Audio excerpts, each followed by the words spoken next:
हमारे चैनल को सब्सक्राइब करें और बेल आइकन दबाएं। सर मैं निर्दोष हूं सर। मैंने किसी का खून नहीं किया सर।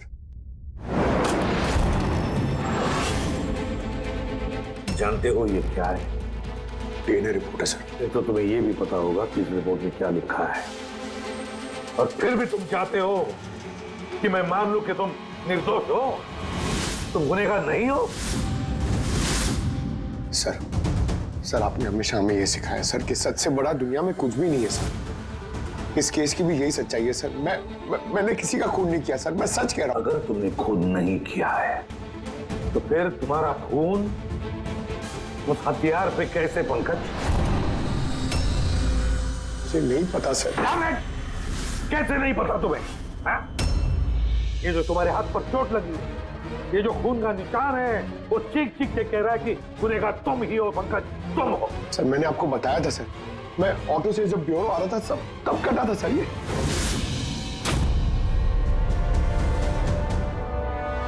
सर ये भी हो सकता है कि कोई पंकज को फंसाने की कोशिश कर रहा हो। पंकज, इस आदमी ने तुम्हारा हाथ काटा था, शायद वही तुम्हारे खून का सैंपल लेके गया हो क्राइम सीन पे डालने के लिए। सर नहीं सर, सैंपल नहीं हो सकता उसके पास। उसने जैसे ही मेरा हाथ काटा था सर तो वो चला गया था और खून तुरंत नहीं आया था सर, थोड़ा टाइम लगा था। उसके पास मेरा सैंपल नहीं हो सकता सर। अगर तुम्हारा खून किसी ने नहीं दिया तो फिर तुम्हारा खून क्राइम सीन पर सिर्फ एक ही तरीके से जा सकता है पंकज, और वो भी तब जब तुम वहां खून करने गए थे तब। ये क्या बात हुई सर? सर अगर पंकज को झूठ बोलना होता, हमें गुमराह ही करना होता तो ये बोल सकता था कि इसका सैंपल कोई लेके चला गया है, मगर इसने सच बोला। इसका सच कोई मायने नहीं रखता क्या सर? हाँ अभिजीत, सच बहुत मायने रखता है, लेकिन फिलहाल इस केस का सच यही है कि इस खून का एक ही सस्पेक्ट है, और वो है पंकज।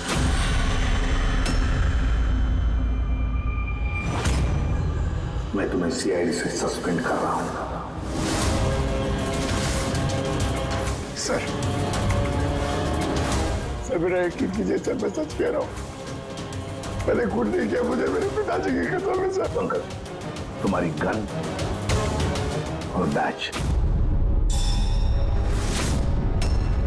सर, एक बेटा अपने पिता के श्राद्ध के दिन उसकी झूठी कसम कैसे खा सकता है सर? मैंने तुमसे नहीं पूछा फ्रेडी। गन और बैच।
ये गलत हो रहा है, एकदम गलत हो रहा है। नो ऑफेंस सर, लेकिन आप हम सब पे ऐसे हमेशा शक नहीं कर सकते। ये तुम क्या कह रहे हो अभिजीत? क्या गलत कहा मैंने? जब भी कभी किसी सीआईडी ऑफिसर के ऊपर झूठा इल्जाम लगता है, आप हम पे कभी भरोसा नहीं करते। ये तुम क्या बोल रहे हो अभिजीत? मुझे तुमसे ये उम्मीद नहीं थी। हमारी भी थोड़ी बहुत उम्मीद है सर आपसे। आपके एक इशारे पे जान देने को तैयार खड़े रहते हैं हम लोग। तो क्या इतनी सी उम्मीद रखना गलत है कि हमारे बुरे वक्त पे आप हमारा साथ देंगे, हम पे भरोसा रखेंगे? तो क्या मैं साथ नहीं दे रहा? सच जाने की कोशिश नहीं कर रहा हूं मैं? सच के इस सफर में आपने कई बार हमारे आत्मसम्मान को चोट पहुंचाई है सर, हमारे फर्ज, हमारी वफादारी पे शक करके। जब मुझ पे झूठे इल्जाम लगे थे, आपने मुझ पे भरोसा नहीं किया था। और जब तक अभिजीत निर्दोष साबित नहीं होता, उसे जेल में ही रहना होगा। जब दया पे झूठे इल्जाम लगे, आपने इस पे भी भरोसा नहीं किया। मगर शायद आप ही एक बात भूल गए, एक बार आप पे भी ऐसा झूठा इल्जाम लगा था।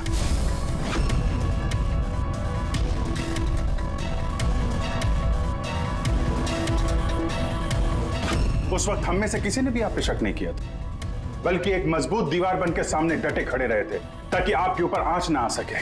तो क्या आप वो हमारी हिम्मत, वो ताकत नहीं बन सकते सर?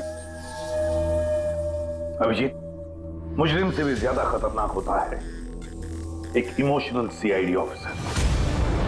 तुम इमोशनल बन गए हो अभिजीत। मैं तुम्हें इस केस से हटा रहा हूं।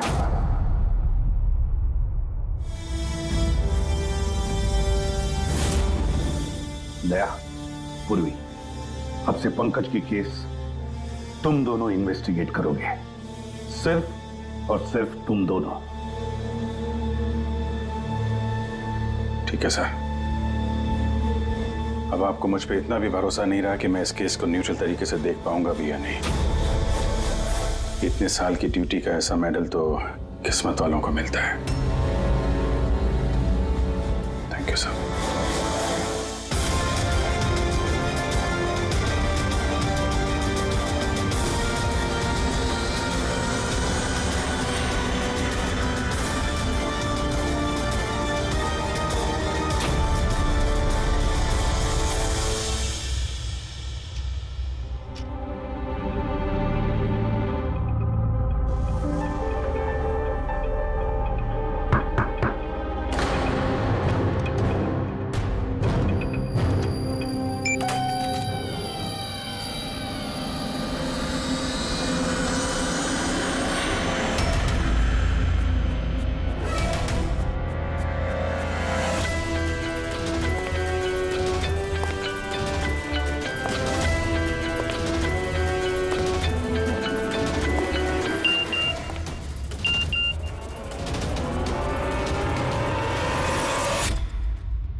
अपनी पीठ मेरी तरफ करके खड़े हो जाओ। चलो ये भी करके देख लेते हैं।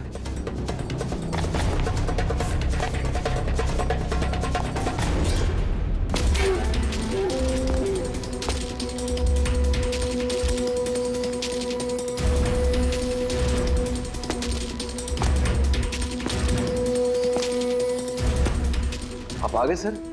मैं आप ही का इंतजार कर रहा था। आप देखिए वहां फाइल पड़ी है, उसमें पूरा फाइनेंशियल प्लान पड़ा हुआ है और मुझे पूरा यकीन है कि आपको बहुत पसंद आएगा।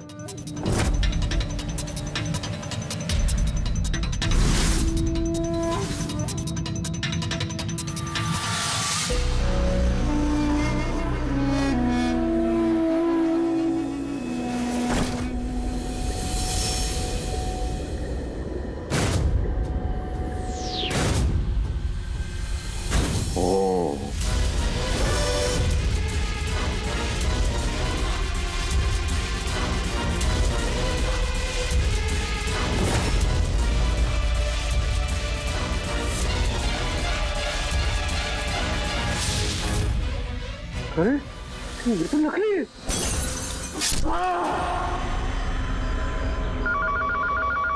हेलो, एसीपी प्रद्युमन है।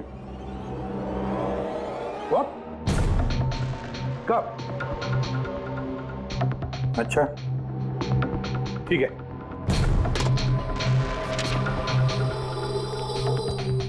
दया, अभिजीत, विक्रम विजय का खून हो गया। विक्रम विजय, वो हवाला कांड वाला सर? वही विक्रम विजय आज तक कानून से बच के भाग रहा था।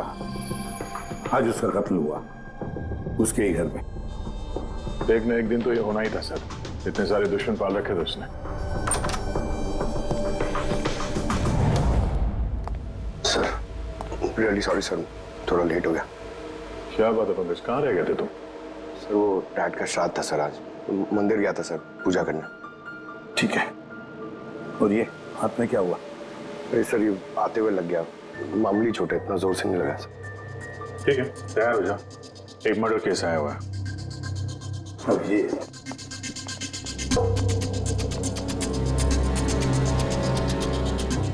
इसका मर्डर हुआ है पूरे विक्रम विजय का।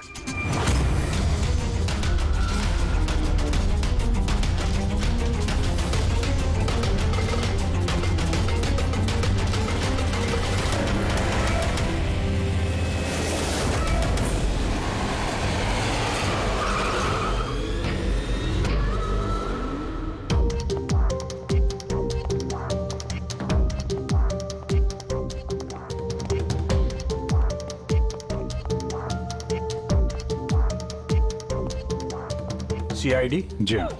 सर मैं गोपाल हूँ, विक्रम सर का मैनेजर। ये तीनों कौन? ये मोहित, विशाल और ये राघव है, ये सर के सिक्योरिटी गार्ड्स हैं। और आप? ये विक्रम सर की वाइफ हैं, मधु मैडम, और बाकी सब स्टाफ है। बॉडी कहाँ है? सर बॉडी अंदर है। बहुत बुरी तरह से वार किया इसमें। ये गर्दन पे वार किया है और पेट और छाती पे भी मारा है। टोनी पक्का करना चाहता था कि किसी भी तरीके से ये बचने ना पाए।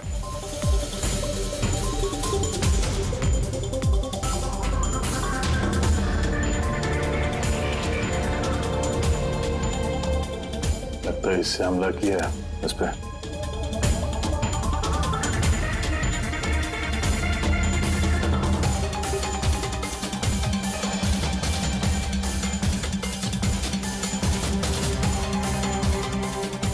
विक्रम के फोन पे आखिरी मैसेज किसी अननोन नंबर से आया। अपनी पीठ मेरी तरफ करके खड़े हो जाओ। पीठ मेरी तरफ मतलब वो आदमी इसको अपना चेहरा नहीं दिखाना चाहता था क्या?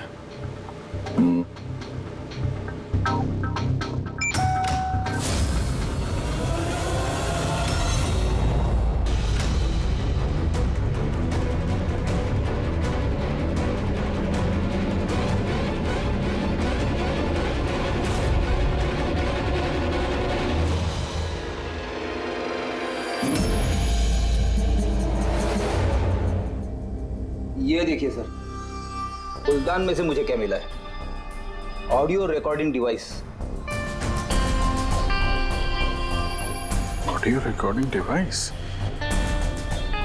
इस कमरे में जो भी बात हो रही थी वो कोई सुन रहा था। सर मैं उसका नाम तो नहीं जानती, पर वो जिस तरीके से तैयारियां करवा रहे थे उस हिसाब से तो लग रहा था जैसे वो उनका बहुत खास क्लाइंट हो और वो सिर्फ विक्रम से ही मिलना चाहता था। ये क्लाइंट विक्रम के कांटेक्ट में आया कैसे? सर मेरी वजह से उसने मुझे पहले कांटेक्ट किया था। वो विक्रम साहब का पूरा इतिहास बहुत अच्छी तरह से जानता था और विक्रम सर उसके इस होमवर्क से बहुत इम्प्रेस हुए और उन्होंने मुझसे मीटिंग फिक्स करने के लिए कहा। तो आप उससे पहले मिले थे?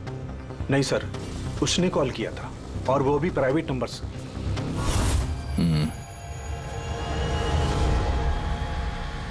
तो आप लोगों ने मीटिंग से पहले पूरी तैयारी कर ली थी? हाँ जी सर। उस कमरे को अच्छी तरह से चेक कर लिया था?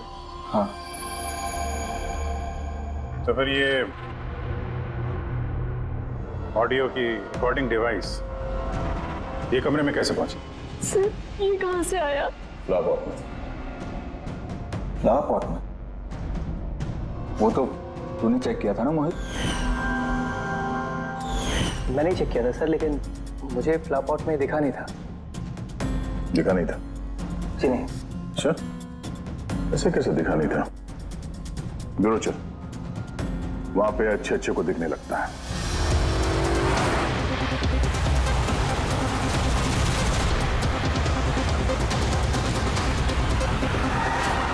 मोहित पे नजर रखना। अभिजीत, गोली में चलाना। अरे कैलाश सर, आप कौन है? ये सीबीआई ऑफिसर हैं कैलाश जी। कैसे है सर? बढ़िया। क्या बात है सर, आपने अचानक रास्ता रोक लिया? अभिजीत, मुझे वो आदमी चाहिए जो तुम्हारी सीआईडी की गाड़ी में बैठा है। मोहित? वो हमारा मुजरिम है सर, हम उसे ब्यूरो ले जा रहे हैं इंटरोगेट करने के लिए। नहीं अभिजीत, वो मुजरिम नहीं है, एक सीबीआई अफसर है। क्या करें आप? ये मोहित सीबीआई ऑफिसर है? मगर सर ये तो वो गार्ड की नौकरी कर रहा था विक्रम। क्या दिखावा? सच को छिपाने के लिए। कैसा सच? मोहित एक अंडरकवर है और मेरे कहने पर वहां ड्यूटी कर रहा था, और मेरे कहने पे ही उसने विक्रम के वहां वो रिकॉर्डिंग डिवाइस लगाई थी, और इसीलिए कुछ भी बताने से मना कर रहा था। ये अंडरकवर मर जाएगा मगर प्रोटोकॉल नहीं तोड़ेगा। नहीं ठीक है सर, वो एक्चुअली थोड़ी बहुत पूछताछ करनी पड़ेगी, खून का मामला है। जस्ट जनरल बातचीत। और हमें वो ऑडियो रिकॉर्डिंग मिल सकती है सर? हम जानना चाहते हैं कि खूनी और विक्रम के बीच क्या बात हुई थी। आप आ गए सर? मैं आप ही का इंतजार कर रहा था। आप देखिए वहां फाइल पड़ी है, उसमें पूरा फाइनेंशियल प्लान पड़ा हुआ है, और मुझे पूरा यकीन है कि आपको बहुत पसंद आएगा। ये नोट तो नकली है। सर ऐसा लगता है कि विक्रम विजय खूनी को जानता है, इसलिए खूनी ने उसे अपना चेहरा देखने ही नहीं दिया। और जैसे ही विक्रम को पता चला कि जो पैसे उसे दिए गए हैं वो नकली हैं, खूनी ने उसे मार दिया और बैग लेके चला गया। तो काम करते हैं, इस मोहित से अंडरकवर कॉप से पूछताछ करते हैं। I'm sorry सर, ये केस अभी तक बंद नहीं हुआ है, इसलिए अगर मैं आप लोगों को कुछ भी और बताता हूँ तो वो प्रोटोकॉल का उल्लंघन होगा, विच आई डोंट वांट। देखो मोहित, मैं तुम्हारे प्रोटोकॉल की इज्जत करता हूँ, मगर कोई तो ऐसी चीज होगी ना जो तुम्हारी इन्वेस्टिगेशन के दौरान तुम्हें मिली हो, मगर तुम्हारे प्रोटोकॉल के दायरे में होने के बावजूद भी तुम हमें बता सकते हो। कुछ तो बताओ जिसके जरिए हम खूनी तक पहुंच सके। मैं आप लोगों को केवल इतना बता सकता हूँ कि पिछले काफी सालों से सीबीआई इस विक्रम विजय के पीछे लगी हुई थी।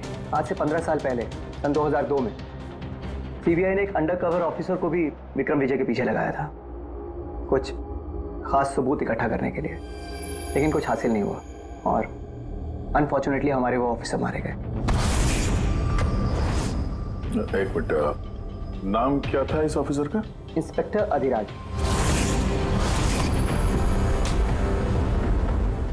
इंस्पेक्टर अधिराज। इस बोतल पे जो खून है, इस खून में विक्रम की डीएनए के अलावा किसी और का भी डीएनए। विक्रम के डीएनए के अलावा किसी और का भी डीएनए है? तेरे कहने का मतलब है कोई और भी था? कौन था सारुण के? तो अपने क्रिमिनल डाटाबेस में कंपेयर करके देखा, मैच करके देखा तूने? उसकी जरूरत नहीं पड़ी। जरूरत नहीं पड़ी का क्या मतलब है सारुण के? किसका डीएनए है वो? वो डीएनए पंकज का है। व्हाट? वो डीएनए पंकज का है? हमारे पंकज का? हमारे पंकज का। यानी कैसे हो सकता है? CID officer Pankaj, CID officer Pankaj खून कर सकता है? हमारा एक ऑफिसर खून नहीं है। लेकिन सर पंकज खून क्यों करेगा? वही तो, सीआईडी ऑफिसर खून क्यों करेगा? सर, विक्रम के घर से 1 किलोमीटर की दूरी पर पुलिस को एक लावारिस मोटरसाइकिल मिली है सर। किसकी मोटरसाइकिल है वो? सर वो पंकज की है।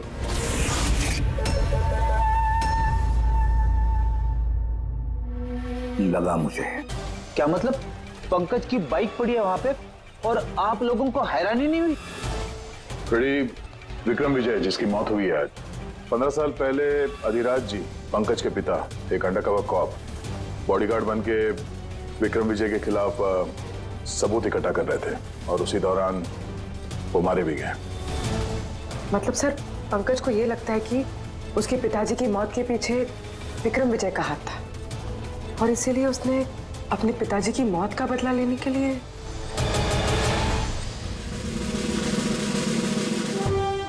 पंकज कहाँ है?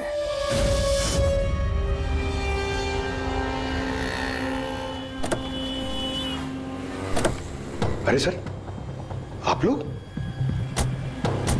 यही सवाल तो हम भी तुमसे पूछने वाले थे। तुम यहाँ क्या कर रहे हो? तुम तो बीमार थे ना? अरे सर, बाइक चोरी हो गई थी मेरी। ये सामने पुलिस स्टेशन में रिपोर्टर कहानी आया था। ये देखिए। हमें पता है तुम्हारी बाइक कहाँ है। आप लोगों को कैसे पता सर? तुम्हारी बाइक विक्रम विजय के घर के पास मिली है। वही विक्रम विजय जो तुम्हारे पिता का खूनी है।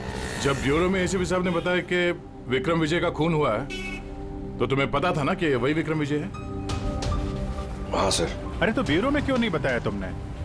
तुम्हें बताना चाहिए था ना कि विक्रम विजय तुम्हारे पिता का खूनी है।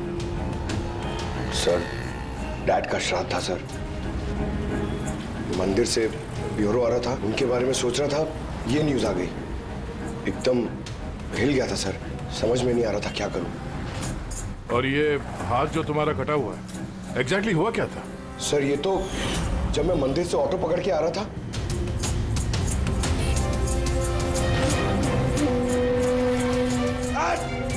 क्या हुआ साहब? तो एक अनजान आदमी ये घाव देके चला गया, यूं ही बेवजह। सर मैं जानता हूँ यकीन करना थोड़ा मुश्किल है, लेकिन सच यही है सर। पंकज यार, तुम तो हमेशा बाइक पे ब्यूरो आते थे ना, अचानक ऑटो में कैसे आया? अचानक नहीं सर, मेरी बाइक तो 2 दिन से खराब पड़ी है। तो तुम्हारी खराब पड़ी हुई बाइक कोई लेकर गया, उसने उसे रिपेयर करवाया और ठीक होने के बाद उसे एक लावारिस जगह पे छोड़ दिया। वो भी संयोग से एक ऐसे इंसान के घर के पास छोड़ दिया जिसका आज ही खून हुआ और जो तुम्हारे पिता का खूनी भी है। सर आप लोग मुझ पे शक कर रहे हैं? आप लोग को लग रहा है उस विक्रम विजय को मैंने मारा है?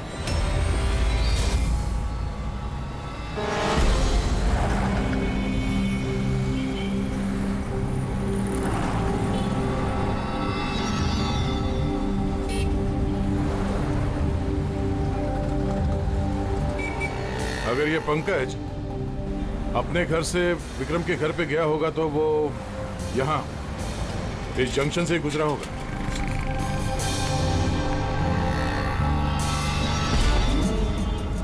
सर सिग्नल पे सीसीटीवी कैमरा लगा हुआ है। इस सीसीटीवी कैमरा के फुटेज से पता चल जाएगा कि पंकज यहाँ से गया था उस बाइक पे या कोई और था वो।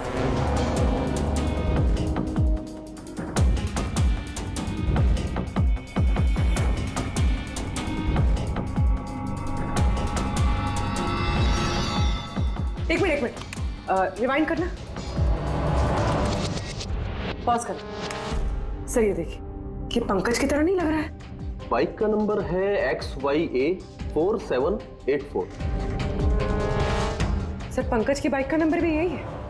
पूर्वी, ये पंकज इतनी लापरवाही तो नहीं कर सकता कि एक जुर्म करने के लिए जाते वक्त सड़क पे एक और जुर्म करे, सिग्नल तोड़ने का।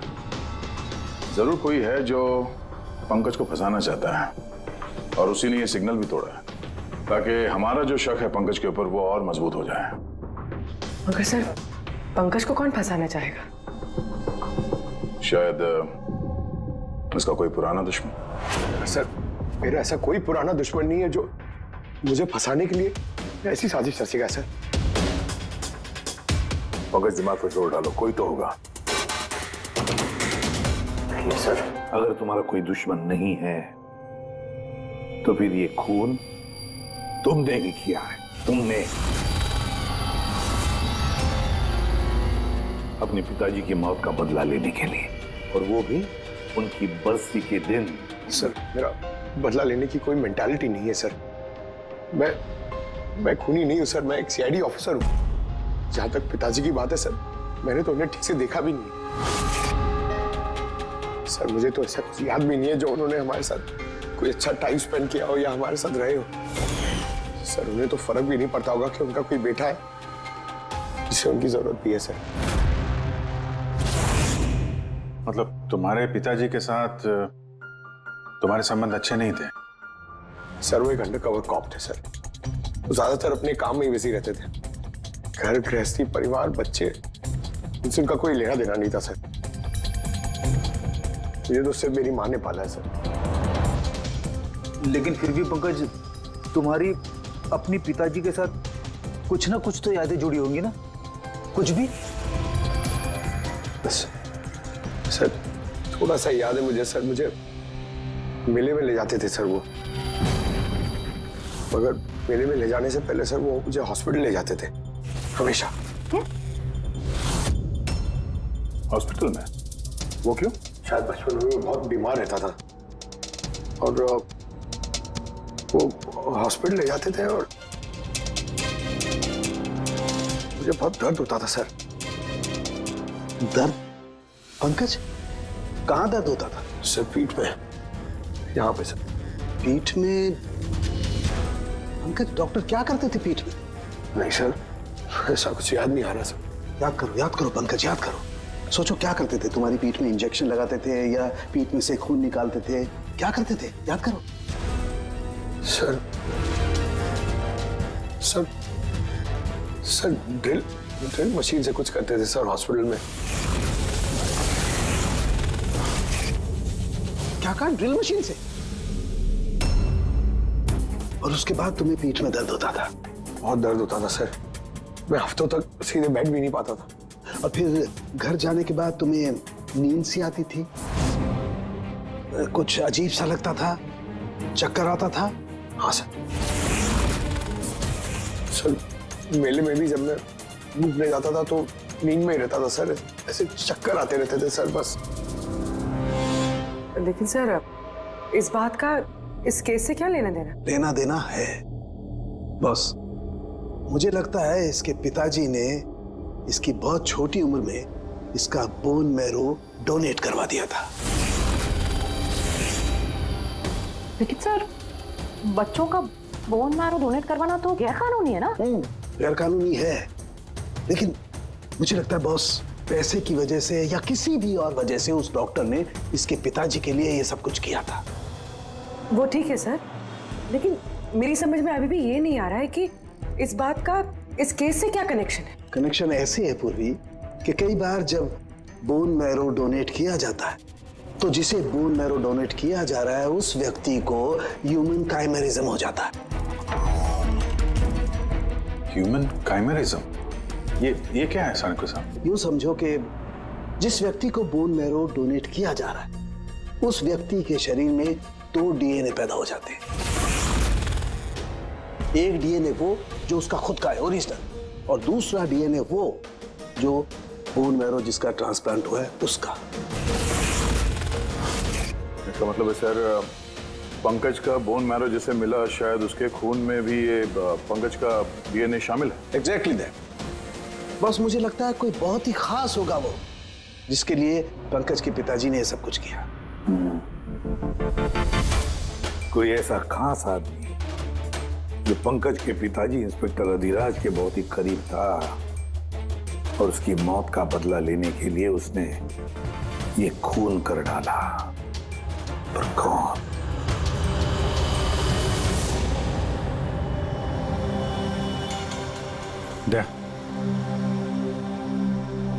Hi sir. हेलो अभिजीत। हाय दया, कैसे हो?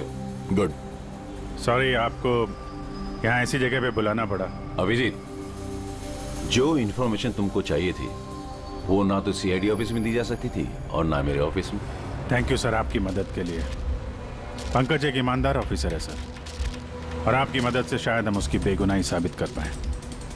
अभिजीत, तुम्हें याद है एक खतरनाक मुजरिम था राका, उसको पकड़ने में तुमने मेरी मदद की थी। तो समझ लो मैं उसी का बदला चुका रहा हूँ। दोस्ती में बदले नहीं चुकाए जाते सर। एक्चुअली हमें पंकज के पिता इंस्पेक्टर अधिराज जी के बारे में जानकारी चाहिए, जितनी भी आप दे सके। आपने काम किया है ना इंस्पेक्टर अधिराज के साथ? हाँ दया, अधिराज बहुत ही ईमानदार अफसर था और बहादुर भी। मुझे तो ये कहने में गर्व होता है कि हमने एक साथ काम किया। सर एक्चुअली हमें ये पता करना था कि उनके अंडरकवर मिशन के दौरान उनके कभी किसी से कोई खास रिश्ते बने थे? I mean, कोई नया परिवार, ऐसा कुछ? अभिजीत, ये जो अंडरकवर की दोहरी जिंदगी होती है, मुश्किल होता है जीना। एक पुलिस वाला भी तो इंसान ही होता है ना, और उसे भी वो चौकट कभी कभी नहीं लगनी चाहिए जो वो लांग गए। मतलब उनको भी किसी से प्यार हुआ था? उनका कोई दूसरा परिवार भी था? हाँ, अधिराज की दूसरी पत्नी बच्चे को जन्म देने के बाद गुजर गई। ओह, और अधिराज जी की मौत के बाद इस दूसरे बच्चे का क्या हुआ? ये राज हमेशा राज ही बना रहा कि अधिराज ने उस दूसरे बच्चे को कहाँ रखा, कैसे पाला, और वो बच्चा कहाँ गया, कभी किसी को नहीं मिला। और ये जो बच्चा है दूसरी शादी से, क्या उम्र रही होगी उसकी? ये पंकज से कोई 2-3 साल बड़ा होगा। शादी पंकज की माँ से पहले हुई थी, पर बच्चा दूसरी बीवी से पहले हुआ था। शायद उसे कोई बीमारी होगी जिसकी वजह से अधिराज जी ने पंकज का बोन मैरो उसे दिलवाया होगा। और अपने पिता की मौत का बदला लेने के लिए खून शायद पंकज के सौतेले भाई नहीं किया है। पर अब सवाल ये उठता है कि पंकज का ये सौतेला भाई है कौन और अभी कहाँ है? मुझे कुछ अंदाजा हो रहा है कि क्या हुआ होगा उसके साथ। कैलाश जी, हमें एक मदद और चाहिए। इस अंडरकवर मिशन के दौरान और कौन कौन लोग थे आपके साथ, उन सब की जानकारी चाहिए, और अधिराज जी की पूरी कुंडली भी। अभिजीत, ये जरा मुश्किल होगा। जानता हूं सर, ये थोड़ा मुश्किल है, लेकिन किसी की बेगुनाही साबित करनी है, और आप यकीन रखिए सारी इंफॉर्मेशन हमारे बीच में रहेगी, बस। ओके। अरे यार, और कितना इंतजार करना पड़ेगा? ये लोग टाइम पे आते क्यों नहीं?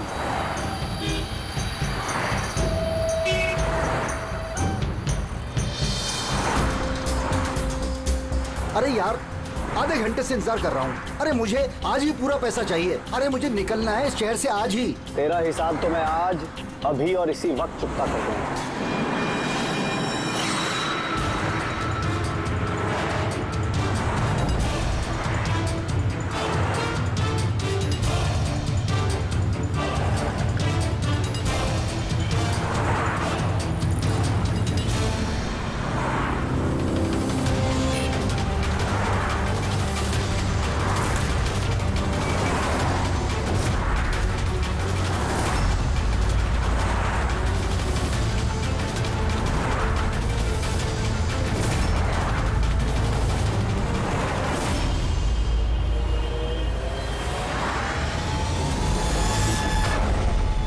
तेरा अकाउंट सीआईडी बंद करेगी, समझे मिस्टर मोहित?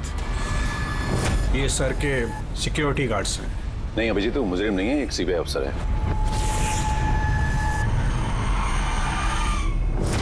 पिता के कर्ज को पूरा करना हर बेटे का धर्म होता है सर, और जो बेटा ऐसा करता है वही अच्छा बेटा कहलाता है, और वो हूं मैं। तुमने तो किया नहीं, मैंने लिया है अपने पिता की मौत का बदला। देखो मोहित, तुम दोनों के पिताजी इंस्पेक्टर अधिराज एक नेक, ईमानदार और बहादुर इंस्पेक्टर थे। क्या लगता है तुम्हें, उन्हें तुम जैसे मुजरिम बेटे पर गर्व होगा या पंकज जैसे ईमानदार सीआईडी ऑफिसर पर? तो सच बात तो यह है कि पिताजी को हमेशा से इस पंकज पर गर्व था, और प्यार भी वो इससे ही ज्यादा करते थे। मुझे तो उन्होंने अनाथ आश्रम में डाल दिया था सर, ताकि उनके दूसरे परिवार पे कोई आंच ना आ सके। वो ये बात बताती तो हमारे पास आई क्यों नहीं? मैं तो भाई हूं तुम्हारा यार, हम दोनों मिलकर पकड़ते विक्रम को, और कानून के रास्ते। नहीं चाहिए थी मुझे तुम्हारी मदद, हमारे पिताजी के कातिल को कैसे पकड़ना है और कैसे उससे बदला लेना है, ये सारी प्लानिंग मैंने कर रखी थी सर, बहुत सालों से। और यही कारण है कि मैं सीबीआई ऑफिसर बना और ठीक हमारे पिताजी की तरह ही एक अंडरकवर ऑपरेशन पे गया विक्रम विजय के खिलाफ। लेकिन इस बार उसे सजा दिलवाने के लिए नहीं सर, बल्कि उसे खत्म करने के लिए। एक सीबीआई ऑफिसर होकर भी तुमने जुर्म किया। तुम जैसे लोगों की वजह से ही लोग कानून पर विश्वास करने से कतराते हैं। इस काम में केतन ने तुम्हारी मदद की थी ना? हाँ सर, केतन भी मेरे पिताजी के साथ काम करता था। वो भी एक अंडरकवर कॉप था। उसी ने मुझे सब कुछ बताया और उसके बताने से ही मुझे पता चला कि बचपन में मेरा एक ऑपरेशन भी हुआ था। और जब तुम्हें पता चला कि तुम्हारे खून में 2 डीएनए, एक तुम्हारा दूसरा मेरा, तो तुमने खून करके मुझे ही फंसा दिया। हाँ, और इसीलिए मैंने अपना खून बहाकर उस हथियार पे डाल दिया था और उसके बाद तुम्हारा हाथ काटा ताकि एक तीर से 2 निशाने लग जाए। मेरे दोनों दुश्मन, हमारे पिताजी का कातिल वो विक्रम विजय। हेलो कैलाश सर, सर मैंने विक्रम विजय के रूम में ऑडियो डिवाइस लगा दिया।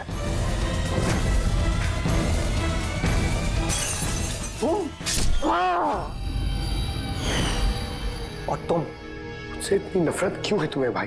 क्यों ना करो तुमसे नफरत? आज तक सब कुछ तो तुम्हें मिला है। हमारे पिताजी का नाम, उनका प्यार, उनकी इज्जत, सब कुछ। और दुख की बात तो यह है कि ये सब कुछ मिलने के बाद भी तुम्हें इतना सा भी होश नहीं था कि हमारे पिताजी का कातिल है कौन। अगर आज मैं नहीं होता तो हम दोनों के पिताजी का कातिल आज भी जिंदा होता और खुला घूम रहा होता। और तुम्हें क्या मिला हुआ है? जेल? और खून करके तुम्हारे पिताजी को क्या मिला मरने के बाद? शर्मिंदगी? सर एक बात पूछ सकता हूं आपसे? आप लोग मुझ तक पहुंचे कैसे? क्योंकि मैंने कोई कसर नहीं छोड़ी थी सारे सबूत पंकज के खिलाफ करने में। मोहित, हम जानते थे कि पंकज ऐसा कभी नहीं करेगा।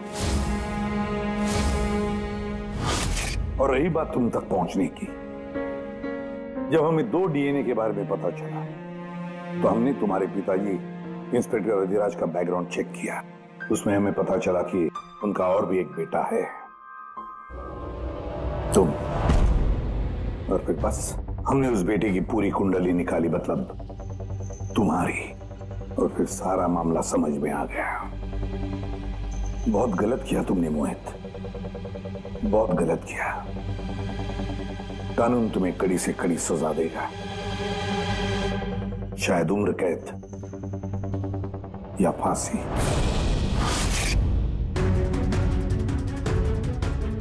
रेडी?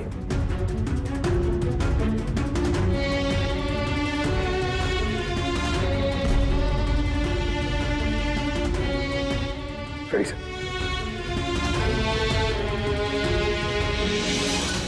मैं जानता हूं तुम्हारे दिल में सिर्फ मेरे लिए कड़वाहट है, मगर मुझे पता ही नहीं था कि मेरा कोई एक भाई है।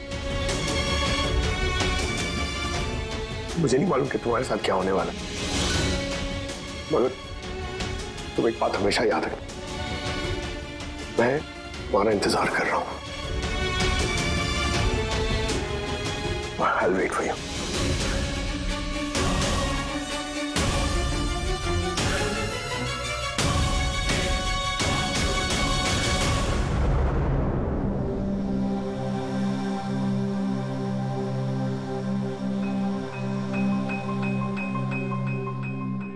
पंकज, देखो, तुम्हारे में ये जो अच्छाई है ना, इसे कायम जिंदा रखना, कायम। Welcome back to CID. Thank you sir. Sir, I am sorry sir, आप सही कह रहे थे। इमोशनल होके मैं कुछ जरूरत से ज्यादा ही बोल गया सर। I am sorry. देखो अभिजीत, तुम सब लोग मेरे लिए ना सिर्फ सीआईडी ऑफिसर्स हो, बल्कि मेरा गुरूर हो, मेरा आत्मविश्वास हो, मेरी ताकत हो। और एसीपी प्रद्युमन ने आज तक अपनी ताकत पर कभी शक नहीं किया और ना कभी करेगा। इम्तिहान की घड़ियां तो आती है और आती रहेंगी भी, मगर फर्ज की राह पर चलते वक्त अगर अपने बेटे पर भी गोली चलाना क्यों न पड़े, हाथ कांपने नहीं चाहिए। For more updates, subscribe to our channel, click the show links and enjoy watching the videos.